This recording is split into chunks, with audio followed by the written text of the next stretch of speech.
One thing that he told me that really stuck with me, he said, stop dunking the ball. Really? Why? That was what he said. Yeah, why? And not have everything have to be a dunk, because if it's not a dunk, then okay, what's your next move?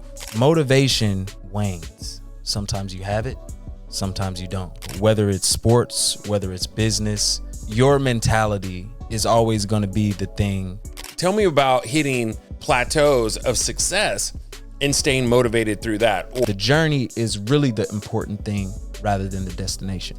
The distinction between good versus evil and good and evil. I see things as good and evil, and it goes to flow and walking through life. That's all. First name N-E-W. So, And where did it come from? Yeah. I want to know the origin of this. yeah, so my full name is... Well, welcome to another episode of Flip Your Friday. I'm your host, Wynn Silberman. This is my co-host, Casey LeBlanc. Casey, we have a great guest today in New Williams. It's a lot of kids' dreams to be able to play basketball for a living. And I think that's what's so cool. And that's why we have this guest here today. We have someone that's done something very, very special in that you found a way to make a living playing the game of basketball. And that is really cool as far as I'm concerned. Yeah. Now we could go into, your high school, how you dominated, or you went to Auburn, you went to Fresno State. Even grabbing a Division I scholarship is a lot of kids' dreams, But I want to really dig into is to jump actually out of college and get into the pro level, and kind of just walk me a little through your journey as it starts there, because I think that's where it gets really intriguing and interesting. So after Fresno State, talk a little bit about what the G League is for some of our audience that doesn't understand what that is, and then we'll kind of take it from there. Okay. Yeah, so the G League is basically like the minors in baseball for basketball. So it used to be called the NBA D League, and the D stood for developmental league. Okay. So it's basically a place where the parent teams like the Lakers or the Clippers will send maybe their younger guys or guys that they feel like need a little bit more playing experience. Maybe they're not getting a bunch of playing time on the team. They'll send their guys down to the G League, and they're able to get in those minutes and get in those games and kind of showcase their abilities in order to maybe get picked up by another team or show to their parent team like, hey, I can make an impact on this team wherever needed. And you compare it to baseball in the minors. Quick question on that is, when I think of baseball in the minors, I just think of so many players that just kind of get caught there forever, and there's never a real progress up to the show. What's the percentage, or what's your sense of? I mean, when players get shaken down to the G League, is that a real insult to their game, or is there a lot of players that do end up getting opportunity to compete with their parent team? Yeah, so it really depends on the entry. Typically, when you're on the parent team and you get pushed down to the G League, there's oftentimes very many opportunities for you to get pulled back up to that team or get picked up by another parent team and be on that team. Typically, when you're drafted to a G League team, it can be kind of difficult just because of the politics of the game.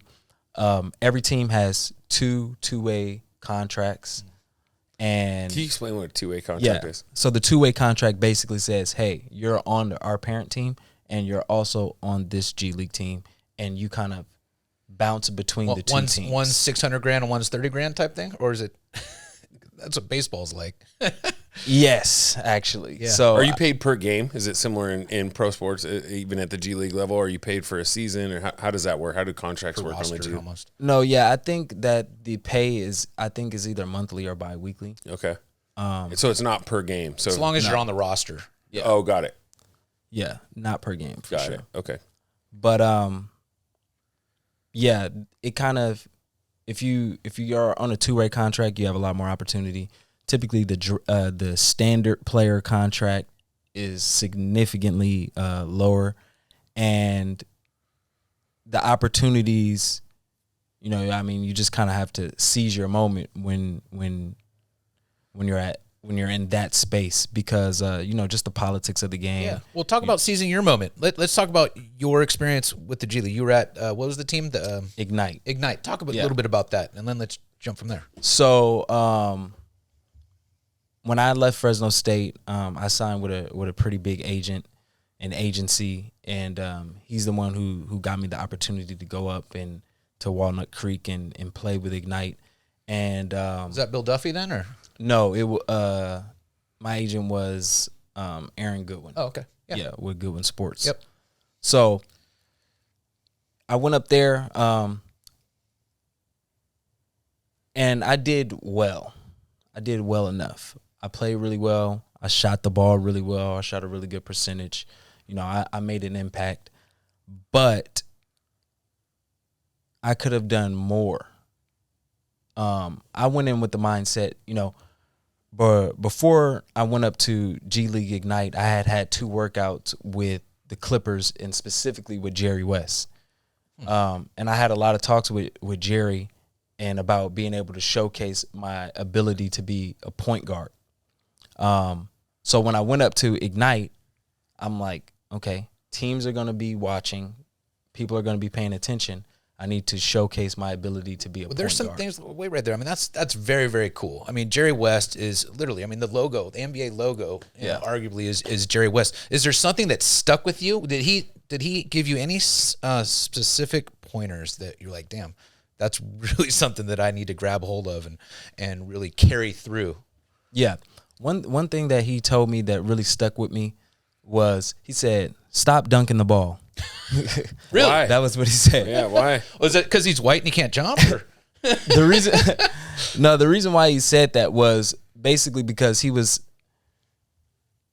telling me to develop my touch and feel around the basket. He's like, you know, when you get to the NBA, when you're playing against these guys that are, you know, 7'1", 7'2", 7'3", 7'4", there's a lot of trees in the paint, and you have to be able to maximize your ability to finish around the rim. Wow. And not everything's going to be able to be a dunk. So he was big on me using the backboard. You know, was that hard for you? Because your vertical is what, 42? 53. Come on. Yeah. 53? I've seen him like flush. I saw him fly one time. I took him to the district. That's a whole nother conversation. But yeah, I could tell you 53. That's what is it? Jumping, What do you think? that's jumping over you because aren't you 5 foot? Anyway, go ahead. That's always with this guy. What is it? What's an average NBA vert? Probably 38, maybe. Yeah. 38? Yeah, I think between 38, 42, kind of similar. Yeah. Like NFL guys are kind of the same. Like 42 is elite in the NFL. 42 is elite, but 53. So, but for Jerry West to tell you that, that has to kind of change your game because you have that's one of your pivotal advantages, right? Yes. Well, yes and no, because, you know, I mean, when I was younger, I did dunk the ball a lot more. But, you know, as you get older, as guys get bigger, stronger, more physical, there tends to be less opportunity to dunk the ball every possession, especially with the way that the defense changes, how long you're allowed to be in the paint, like those different things kind of the help, especially like in college. A lot of teams in college, they pack the paint. So it's a little bit harder to have those opportunities. There are those opportunities, but there are less. So then at the pro level, guys are a lot longer, they're bigger, they're stronger. Now, you can't stay in the paint. You can't really pack the paint, but since you have a 7'2" wingspan, you can probably get there pretty quick. So that's what he was kind of big on teaching me, is kind of just being able to move through that and not have everything have to be a dunk, because if it's not a dunk, then okay, what's your next move? I'm sorry, we just can't move on past 53-inch vert without asking a couple of questions here. So, because that's so abnormal. It's superhuman. Yeah, that's superhuman. You're flying at that point. So, what percentage of the 53 is something that you train for, and what percentage is just God given? Meaning, that's a great question. What, like, are you training for your vert? Is this something where you got out of the womb and you're jumping over human beings? So, a lot of it was natural. I think when I was a sophomore in high school, I tested my vert and it was about a 38. When did you dunk first? How old were you? 12. Wow. Okay. And you were probably what, 5'8"? Yeah, like 5'7", 5'6". That's crazy. Yeah. You dunk it at basketball, or are you just trying to get it over with like a tennis ball? Basketball. Yeah. Wow. So it was mostly natural, God given. Yeah, but then after I tore my ACL is when I kind of honed in and focused on actually training and what that looked like. What before pre-ACL? What was your highest vert? This is a great point. It may have been in the low 40s. Exactly. And then you tear your ACL and you start training on things that you know are important, and you can go way higher. So people are going to get hit with an ACL, ankle, Achilles, some sort of injury. And then when you start refocusing, you actually can and should be better than what you originally were, right? Most definitely. Yeah, to walk us through that's please. such an interesting point. I don't mean to deviate too far off of the NBA career and the pro career, but we're going to get back to it. But so you get hit with an ACL injury when you were how old? What year was this? It was my junior year in high school, so I believe I was probably 16 or 17. 16, 17. Okay, and you're getting recruited. Yeah, at the time, you're probably what, number 2, number 3 in all of California as the top recruit in California, right? At that time, for guards, for guards, right? Yeah. So you're getting recruited by most everybody, right? Especially on the West Coast. Okay, and then you tear your ACL, and I'm assuming some people did back everything off. fall off? Yeah, a lot, majority of the really big schools. Mm-hmm. Yeah. Okay. And so walk us through what impact that had on you at that time. Because as a 16, 17-year-old, everyone is telling you how good you are, right? Like at that stage and that level, if you're getting all these letters, phone calls, you are one of the best. You're just being told of how great you are. Then this is probably your first time, or what I would assume to be your first real sporting adversity. Is that true? Somewhat true? Your ACL tearing, and what impact did that have on you, like mentally? Yeah. So the way it kind of unfolded was it happened in the first game of the season, in the first 5 minutes of the game, but I didn't know. So I went to block a shot. I came down wrong, kind of tweaked it. And I just kept playing. I went in at halftime, put some ice on it. I finished the game with, I think, 22 and 10. But I didn't feel like terrible. I was like, it's probably nothing. I wake up the next day, it's huge. My knee's huge. So I go into my trainer, I'm like, yo, like, what is Fix this? Fix this. Fix this, yeah. So he does a couple tests and he's like, oh, like everything seems strong. We're going to go out onto the court. We're going to run a little bit. We're not going to have you practice today. But we had a game the next day. He was like, we'll see how you feel for the game. We're not going to practice today, but we'll see how you feel for the game. So the next day comes, my knee's still swollen, but I'm like, I could play. So, and it was one of our rivals at the time, Loyola. So I definitely wanted to play. I ended up playing that game. I had 18 and 10.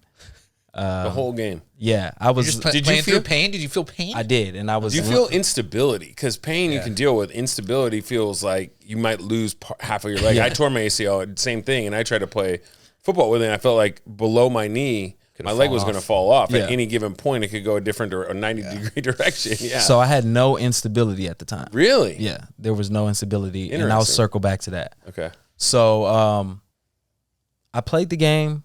Then I go and I got an MRI afterwards, and they said, it's probably just a bone bruise. Like, everything looks good. So I'm like, okay. On your MRI? A report said yes, it's okay. Everything intact. So I'm like, okay, cool. They were like, sit for a couple weeks, and then you'll be good. I did that. I sat. I came back. Had 3 monster games in a row. And then there was this game called the Jordan Take Flight Challenge. And that was like, I was having a crazy game within like the first 3 minutes. I had 10 or 15 points. And it was looking like it was going to be a really great game. This is the game where I felt the instability. I went into the paint, I did a jump stop, and then my knee just gave out. And I'm like, that's weird. So that happened every quarter until they told me, hey, look, like, just sit down. And afterwards, we had another doctor review the MRIs that I got, and that doctor was like, "Yeah, your ACL's gone. It's nothing there." Well, so you basically had, because the way MRIs work is the orthopedist tends to rely on the radiologist's analysis of the film. So obviously there was a jackass that was giving the report that said everything's fine, and then it took a physician to go, wait a second, let me see the photo. Well, it usually right? on an ACL you tear it. It doesn't. It's on gone, one of mine, right? it was gone. The guy said, "Oh, it's like floating in space." I'm like, "Wait, what?" He said, "Yeah." And honestly, when you read a report, most people look for tears. So if they don't see it, it's like, "Oh, it's still intact." Interesting. Like, wait, what? Yeah. You guys go to school for this shit? Like, what are we doing? And I think it's because the way that the MRI photos are taken, it's basically in a series of grays. Right. So if you don't really see the tear, then it's like, well, Everything's fine, 'cause this it's not gray there. is there. That's man. right. My trainer Yeah. looked at it. Yeah. There was a couple of people that looked at the MRI and they were like, "Oh yeah, like Everything's you're fine. good."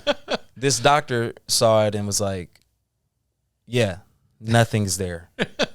And then we looked at that doctor and we're like, "You're insane." Everybody else is saying that there's nothing wrong, and now you're coming with something that's as You actually crazy don't as need this. an ACL.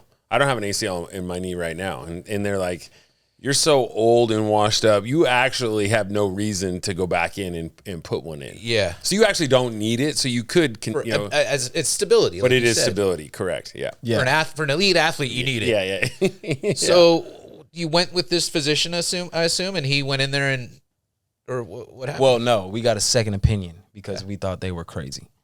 And then our second opinion said, "Oh, I see it now. yeah, I see what he sees. that's right. Wow. It's actually not there." Wow. So that was about 3 months after the tear. Do you at this point are you starting to see scholarship offers, or you make an announcement, or how does that work? Like you start to see offers go away? So my AAU coach started calling teams saying, "Hey, if new commits right now, would you take him?" They're like, "What's going on? Like, what's happening?" Interesting. And that's kind of how the word started getting out. And then, I obviously was sitting, so Yeah. people are asking. You're a junior though, so you still have another year. Yeah. Yeah. Okay. At this time, yeah, I still have another year. So you get cut. You get probably what, cadaver transplant at that point, or no, I did hamstring. hamstring? Yeah, Right, so they cadaver tied the would've- knot, made it stronger. Yeah. Yep. So, basically, we asked them, like, first of all, why this is a injury that a lot of people feel almost immediately. Like somebody tears their ACL. Did you know immediately? Like, Yeah. But mine was 25 years ago. But you felt it. You knew something was There was a pop. fucked up. Yeah. But it's in football, it's a little bit different because the impact is a little bit different. So if you get hit straight on it, you can feel it kind of pop. Yeah, you can hear it too. Yeah. So we're like, why didn't we know this immediately? So they said I'm part of like some 10% of the world of people called copers, and the muscles around my knee were so strong that it basically held my knee intact. So I didn't really have any issues. It's called a coper. Yeah. Oh, because you can cope with pain. Yeah. I was like, okay, well, that's dumb because I wish I would have knew. Yeah. He's like, copers no don't pun. know. Copers don't know. So to come full circle Yeah. back to the original question about, just mentally the impact. I basically sat in the car after I got this information. I said, okay, I could either go one or two ways with this. I can either sulk and be, upset, be devastated, or I can look at the opposite path and kill an ant with a sledgehammer in terms of my rehab, in terms of coming back, in terms of being better than I was before, and in terms of proving to everybody that thinks, oh, well, his career is over now. This is a high flying, uber athletic guard who just lost his ACL. Yeah, he's done. That was basically the consensus. Do you think, because this is an interesting point, is that if you grow up and you're ultra athletic, you've been told you're great your entire life, certain point you have something like this happen, you didn't have to train up until this point.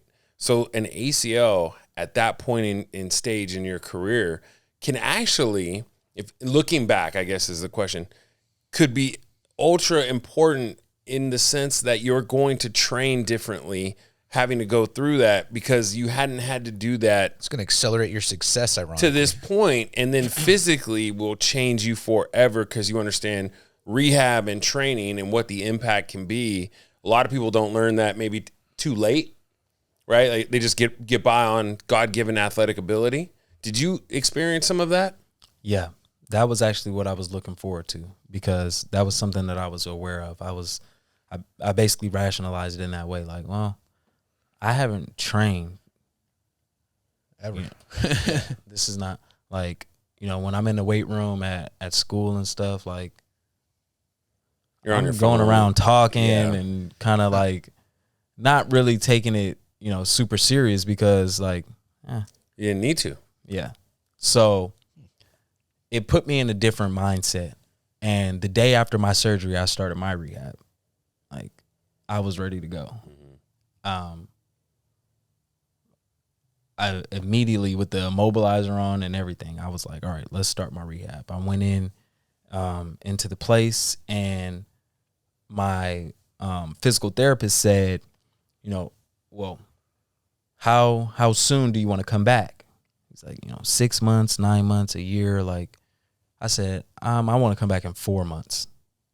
And then he kind of laughed and was like, haha, like, yeah, but seriously, I'm like, I want to come back in 4 months. 3 if we can do that. Mm-hmm. And so Mentality. he's like, well, that's not really possible. Like it takes this long and blah, blah. I said, yeah, sure. I want to come back in 4 months. So that day they started me off on some light exercises and was like, we want you to do this every day. It's going to hurt, just power through it. And they have bands that you use typically when you're doing rehab. And the bands go yellow, green, blue, black in terms of, resistance and basically, resistance. So we start off on the yellow band, of course. It's day one. And they're like, it was the schedule was every Monday and Wednesday. I came in on a Wednesday. They were like, okay, when we see you again on Monday, you should be able to do the green band by then. And, that will be, you're making great progress. Because they're telling you, they're treating you as a normal patient. A common. Yeah. A common. And there's something to be said for that. What was the other word you used? You're the 10% is Coper. the what? Coper? Yeah, you're like, I'm a coper, not a common. Like, let's get this straight. Yeah, so I would assume that part of your story is you accelerate through those bands like crazy. I was out for blood. When I came back in on the Monday, I came in on a Wednesday. That was the day after my surgery. I came back in on the Monday, and I was on the black band. There you go. And they're like, before surgery, what type of mentality were you? Were you more like, was it more or did you always have the killer in you? no, I've always kind of had that. And, I can thank my dad for that because even when I was doing, really good, he always would tell me, you're behind the 8 ball. Look at this person who's ranked ahead of you. Look at this person. You're better than him. Interesting. So I always kind of had, the killer instinct. And this just really lit the fire even more because, as you said, like all of that underdog killer instinct mentality was paying off. People were starting to recognize, people were seeing I was being acknowledged as, somebody who was, a high level player. So it was like I was getting my flowers. It's interesting. You're talking about high level operating at an elite level. Casey, this question kind of goes to you too. I think you touched on something very important. You said your father was influential on driving a concept of a killer instinct, right? But in business, Casey, isn't it important? Do you tend to try to surround yourself with strong people, for lack of a better term, or people that have a driven sense of leadership, that have a sense of a height that there's always going to want to push you? Or talk to me a little bit about environment. Is that important in business? It's certainly important for you because you're sharing it with us and you're an elite player. So it was important in your environment. In the business environment, how important is it to surround yourself with people that push you? Well, see if this resonates with you, because I think in sports it's similar to business, is that you don't necessarily always control your surroundings, right? And you also don't control what happens to you. What you do control is how you react, is how you are. So it's almost like when you're on the airplane, they say, you know, put your face mask on first or your air on first. Yeah, you have to think, I got to show up. I got to work on me to be better for others, because you're going to be around people that are not motivating. They're not driven. They're not, you know, a lot of different things. Now, of course, in a perfect world where championships are built or where elite businesses are built, you have a majority with a similar mindset. But I think a lot of it comes down to your own mentality. A lot of it comes down to searching from within. And again, you can pick and choose your friends, can't pick and choose your family. Yeah. And sometimes you can't pick and choose who you're surrounded with at work. So there has to be ways in which you can come from within. You have to figure out how to find that area in yourself. Well, it was interesting that you said that you took a moment and you basically like, look, there's two paths here. Yeah, right, challenge accepted. And challenge accepted, and some of that is mentality that I think it's built in your DNA, and that's what that drives you. And it's just very, very fascinating. What's your take on it? Because I think it's a great question from an athlete, especially a pro athlete. Where do you land on some of that with the surroundings and people? Yeah, I agree.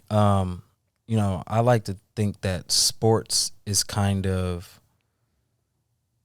holographic in terms of, you know, what we experience in life. So motivation wanes, you know, sometimes you have it, sometimes you don't. Discipline, on the other hand, you can be consistent with. Whether or not you have the motivation, you can still have the discipline to do what you need to do. So whether it's sports, whether it's business, you know, your mentality is always going to be the thing that you can control. And whether or not things outside of you are going in a particular direction, if you can control what you know that you can control, then you can always make sure that you have the best outcome for you, no matter what the circumstances are outside of that. So I love this. I want to stay on this for a little bit. When I'm fascinated by what people do mentally or mentality wise when things start to go not your way, right? What I mean by that is, like, it's easy to cheerlead when you're winning, not so easy when things get difficult. So what are some pillar things, some fundamental things that you use, not necessarily to motivate, but to, you know, get off the floor, to get off the mat, or to you know, to get up and work out when you don't want to? How do you shift some of that? Because the discipline, you're right, but sometimes people have a hard time starting, or, you know, they go up and down from that standpoint, and it's the consistency of discipline that wins. And so how are you wired for that when things are not going, when the pain hits a certain level, or you can't go any further, or you don't want to do something? What are things that you rely on for to combat that? I think a lot of that is rooted in your purpose, your why, really. Why are you doing the things that you're doing is really, really important. And how strong your why is will determine how strong your discipline will be, how strong your consistency will be. If you have a really deep-rooted why, like... what was yours? Or what is yours? Excuse me. Great question. So, you know, growing up, my why was, you know, I grew up in, you know, a rough neighborhood. You know, my family struggled at times, and I wanted to be, you know, a pillar for us being able to move out of that. There was times where, you know, I was really, really sick, you know, throwing up, you know, flu, and I would have a workout, and I would grab me a gallon of water, and I would be like, this is, I'm doing this for a reason. So I'm going to go out here and I'm going to work out, and I'm going to do what I need to do, because my why is bigger than me. And if your why is bigger than you, then it's easy to stay consistent because you always have something that is driving you, that won't really wane like motivation will. Because, you know, anybody can be motivated at one time or another, you know, like, you know, I feel really ignited right now. I just watched a great video. You know, I want to go out and get into the gym. I was just at Tony Robbins. Right. But if you have a why that's fueling the fire all of the time, then it makes it easy to be consistent because it's something that's bigger than yourself. If it's not bigger than you, then you can always kind of maneuver your way out of it. I have another point to this. Okay, so we talk about the lows. On the other flip side of it, what about the highs? Because also success breeds complacency, right? And so this idea of motivation doesn't necessarily always have to be talked about when you're not motivated. It can be when you hit certain levels of success to where you're like, I made it, or my why is accomplished, or you can get in your head in another direction, right? So tell me about hitting plateaus of success and staying motivated through that, or the same discipline and consistency when you've made either money or success. What does that look like for you? So on the flip side is more about understanding, more about wisdom, more about really honing in on the fact that success is not a destination that we arrive to. We don't arrive to success and say, all right, I'm here and now I can relax. Success is a journey. There's always new goals to hit. There's always, you know, new milestones to reach. And in order to be consistent, it kind of goes back to what my dad was telling me earlier. You're always behind the 8 ball. Mm-hmm. So even when you've reached a milestone, there's still more. There's always more. So being able to kind of be wise and understand that I haven't arrived, but this is my success. This is my journey to success. Now, and every milestone that I hit is a new notch on the belt in my journey, because the journey is really the important thing rather than the destination. Are there things that you appreciate about the journey that make you comfortable with that part of life? What I mean by that, to say it a different way, is some people get motivated by these notches in the belt. You talk about the journey. Explain that journey and being comfortable with the journey and not necessarily the destination. What are the things that you think about when it comes to that? Yeah, so, I mean, the best way for me to stay even keeled is being able to appreciate duality. My ACL injury was just important to my career as, you know, when I got the Mountain West record for threes in a game. They were equally important in different ways. One motivated me in a specific way, and the other motivated me in a different way. So being able to appreciate duality and the fact that whether or not it's a low or a high, they all add to the journey and the character that you build on that journey, which allows you to appreciate the milestones on when you reach, you know, your different successes. Being able to see the duality allows you to be able to appreciate when good things happen and when bad things happen, where you, almost to a point where you don't even label them anymore as good and bad, because that goes back to what you said about the reaction to things. You know, when we put the label on them as good or bad, that's what kind of gives it the fuel to either deter us or to make us complacent. Go ahead. No, there's one more point to this where, and I want to make sure I understand this idea, and I haven't heard it phrased like that, a level of duality. But if I'm understanding you correctly, it's that the highs are not quite as high and the lows are not quite as low. So it's this equilibrium of the journey that you're comfortable with, meaning, yeah, I'm going to hit these notches under your belt of success. They're not going to feel like someone else's level of success because I'm most comfortable with the journey part of it. Same thing with the low, right? And what I mean by that too is the ACL could have derailed a career.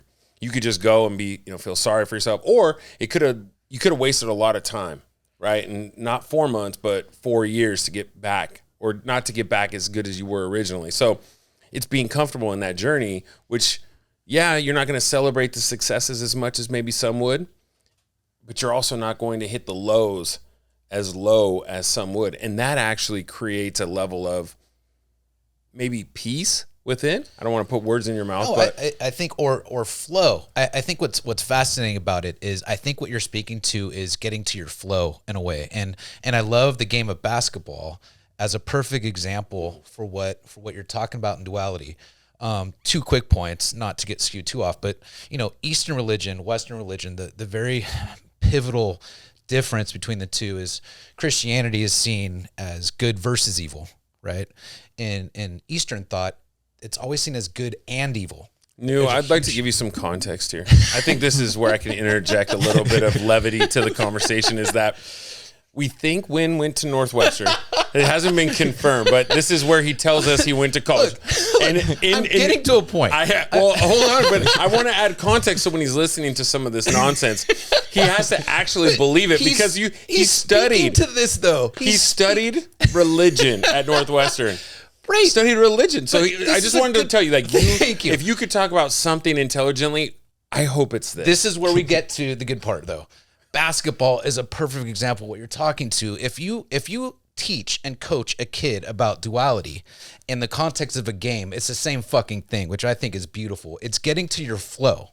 It's getting in the game. You had me with that when you veered to you wanted to get to religion and I had to, because that's my passion. I loved you speaking to it, because a lot of people don't acknowledge the distinction between good versus evil and good and evil. I see things as good and evil. I never like to see things as good versus evil, and it goes to flow and walking through life. That's all I have to say on that. No, okay? Well done. That's all I have to say.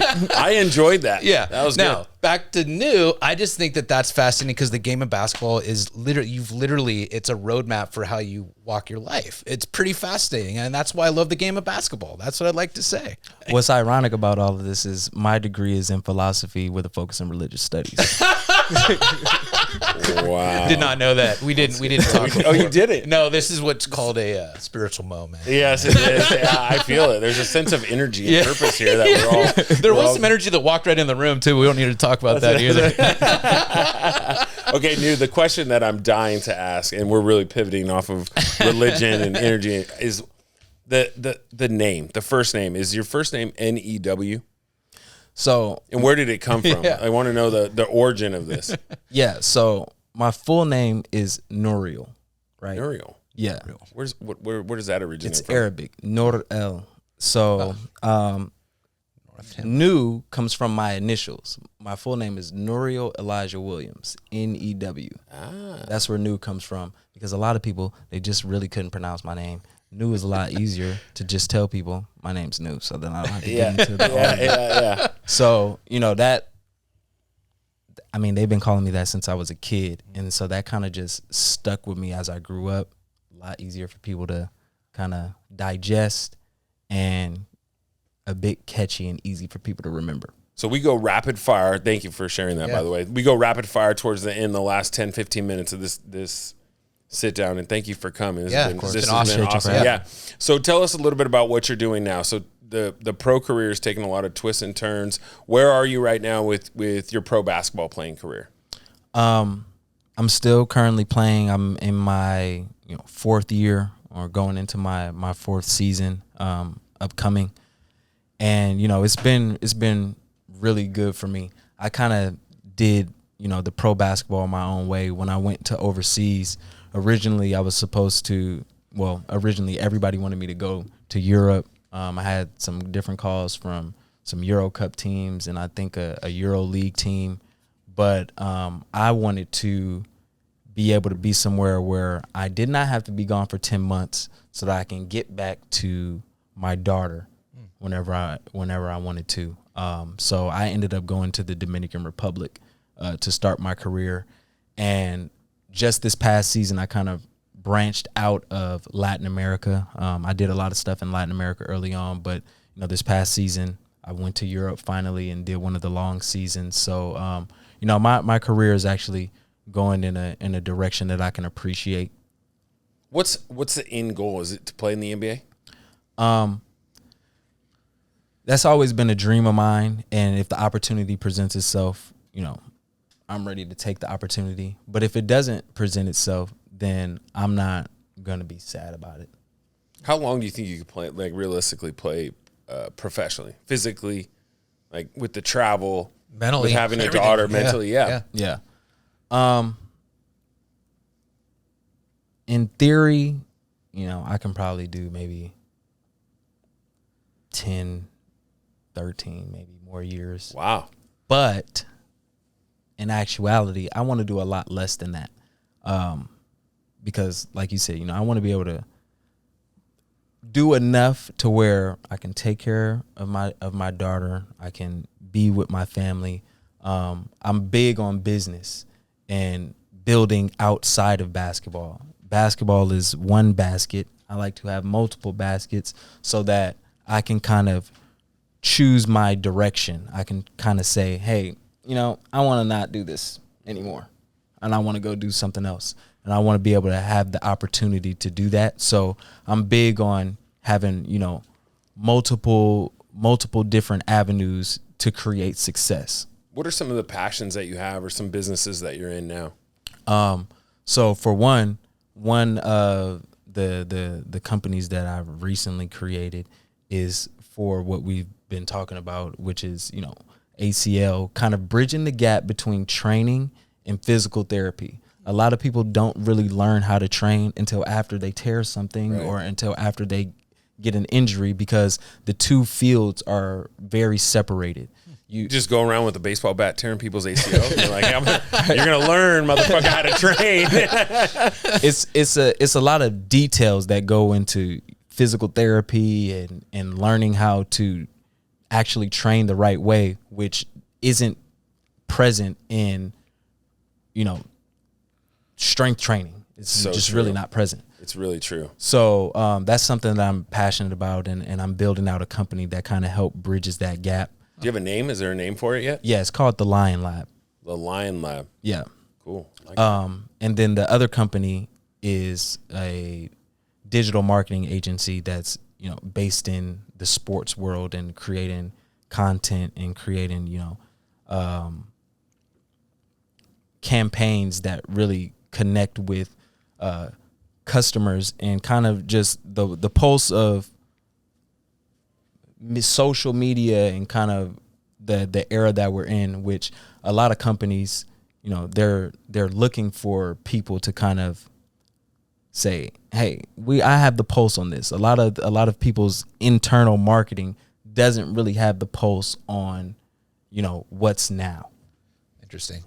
I'd like to end with this. If you had to choose between Kobe, LeBron, or Jordan as the GOAT, do you have an opinion on that? Kobe. Whoa, really? Yeah. Over Jordan, even though he's the copycat of Jordan. Yeah, and the reason why I go Kobe and not Jordan, Jordan is I think it's 1A and 1B, to be honest. But the reason why I go Kobe over Jordan is because, yes, Kobe did really model his game after Jordan, but he really put a lot more work into developing skill. Yeah, which is something I really appreciate. Interesting. That's a good point. Yeah. Interesting. I think, first of all, thank you very much for sharing some wisdom and we're able to teach Casey a little spirituality on a podcast, which is great, so congratulations on that. Thank you. Both. Really. I want genuinely. I want all the audience to know you guys can like us, talk to us, DM us. It's been fun to actually receive more and more DMs about who you'd like to possibly have us host next time. We're on all the platforms, Case, just so you know, we're on YouTube, we're on Instagram, whatever other platforms that our tech people know. But I'd like to say thank you very much for being here. I really enjoyed it, and that's a wrap. Yep, incredible. Thank you. Yeah, thank you very much. Appreciate you guys.